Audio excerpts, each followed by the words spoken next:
What's good, everybody? Welcome to my channel. I go by the King of CBR, and before I get started, by no way, shape, or form is this me making the claim that my bike or myself is the king of riding in any way. No, this is not the king of CBRs. This is a CBR500R, so it ain't no king of none of that, all right? But king has always just been something that I put in my social media handles growing up as a youngin', and just kind of made sense. You know what? Just do it again with the YouTube channel. And really what this channel is about is just kind of documenting everything that I do with this CBR. I made the decision to get back into riding. This is my third bike, and I just kind of wanted to, I guess, have some sort of channel or, you know, documentation of everything that I want to do. I see a couple people posting videos about CBR500Rs, but there are some questions and things that I want to do that I can't find out there, so I figured I might as well just do it myself and put it out there. If anybody else comes across it and it finds it helpful, then, you know, win-win for everybody, right? But this is my bike, and let's just dig into everything that I've done to it so far. So the first thing that I did before I even got the bike home, I actually placed the order for this Kaufman Shorty exhaust. I got that as I was sitting at the dealership, I think. But yeah, this is the special, I guess, blackout edition. I like this a little bit better. I'm not a big fan of the ones with, right here, it's kind of like, it's got like a plaque on it. I don't really like that so much. I'm just kind of a guy who likes his stuff very kind of like understated and muted. I like that. Second thing I did was get a Fender Eliminator kit. Blur out that license plate. I think I picked this one off Amazon. All the links to everything that I have, I'll go ahead and post in the description. I picked this one off of Amazon. I think I picked it up for about 30 bucks or something like that. And then I ended up, I think I took it to the dealership and had them put it on. When it comes to stuff like that, I know it's kind of an easy thing to do, but when it comes to stuff like that and new toys that I spend money on, I just would rather them do it, because I'm not finna jack it up in no way, shape, or form. I'm not taking the chance with that. I think you pronounce this BRCOVAN. That's the phone holder that I got. Pretty cool. I mean, it's, you know, it's just a phone holder. It's not like a quad lock or anything. I actually think those quad locks are nicer in a sense, but I just didn't feel like, you know, having to switch out my case. I really like the case that I have on my phone, so I was just like, man, I'll just grab that. It ain't but probably, I think probably like 20 something bucks or something like that. And then obviously the little key situation that I got right here, the little key cover, I got that off Amazon as well. And then also these right here, these mirrors, I forget what they're called exactly, whatever the low profile mirrors are. They're kind of cool. They're more so of like I guess fashion over function type of thing, because I mean, let's be honest, you can't really see as much as you can as the ones that come stock. And yeah, it's just, they look a lot cooler. If you position them the right way, you can see in the lane next to you a little bit, so it's not too bad. And then also this windscreen, I picked that off of Amazon. Right now I'm forgetting the company that makes it, but like I stated, it will be in the description with, you know, the rest of the links or whatnot. Outside of that, that's the only things that I've done to the bike. I have some plans to do a couple of things. I'm actually expecting a phone call tomorrow from a shop out here. One of the things that I want to do is I actually want to get it lowered. You probably can't tell right now, but one of the things that annoy me about this bike is, if you look right here, kind of between the fairing and the wheel, it's just a gap, and I think it makes the bike look weak. You know what I mean? Like, nah, I know some of y'all might be like, oh, well, it's a 500, what do you expect? But even the previous year's 500s, the fairings were a little bit different. I think the fairings come down maybe about half an inch or an inch more right here, so it gives it a bigger look.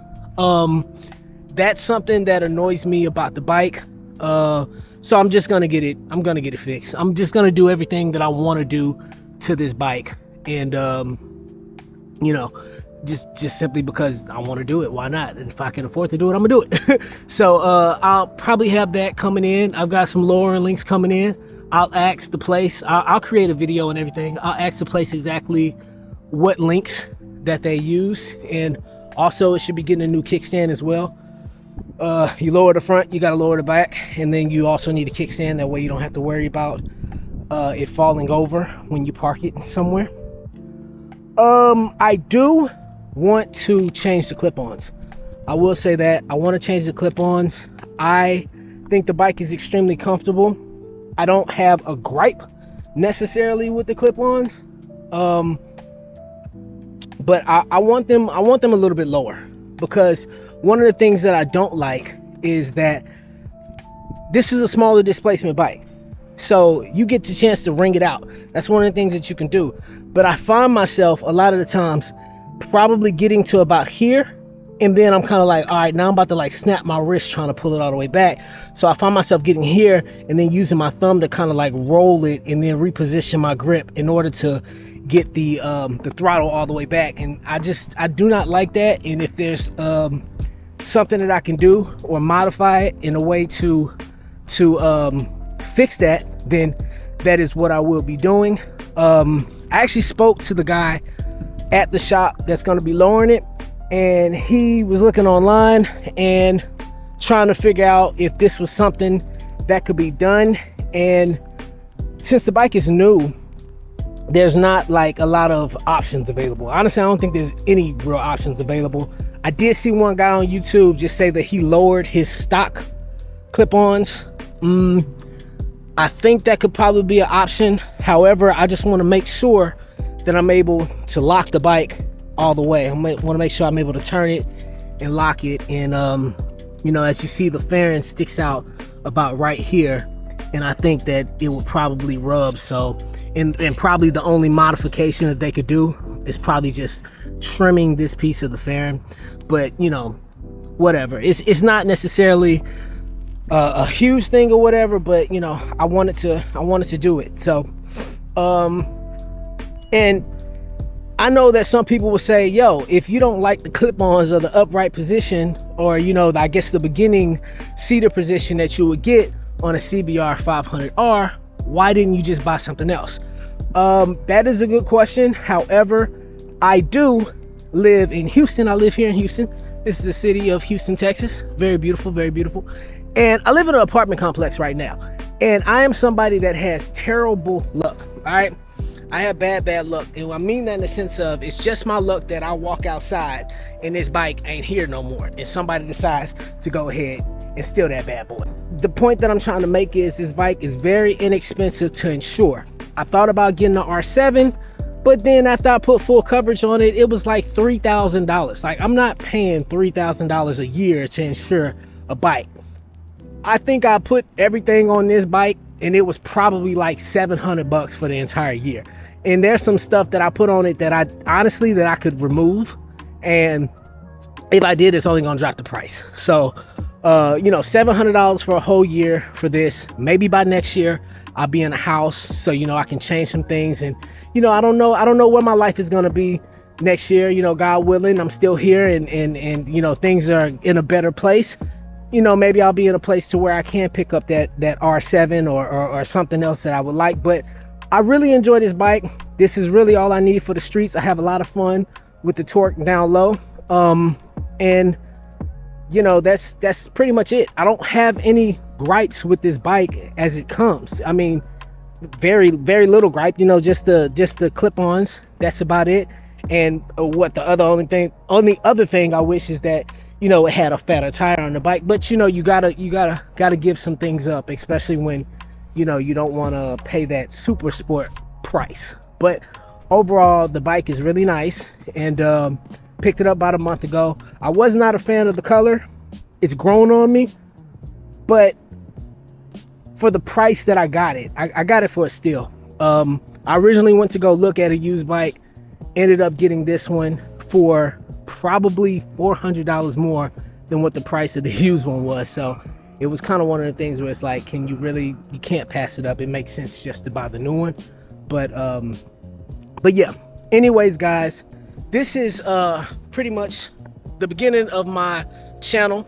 I'm a video guy professionally. Obviously I'm not gonna do nothing crazy with this channel as far as putting in crazy effects or anything. I ain't doing all that, but this is just a creative outlet for me. in a sense, and just a kind of way for me to document it all. So this is my bike. I look forward to making some content, and yeah, I hope you guys, if you come across this channel, I hope you enjoy it. If you have any questions, ask down below. I've seen videos on the CBR500R, but I don't see too many people just making a lot of videos of the stuff that you can do to it, or the stuff that they will want to do to it. Not sure as to why, but yeah.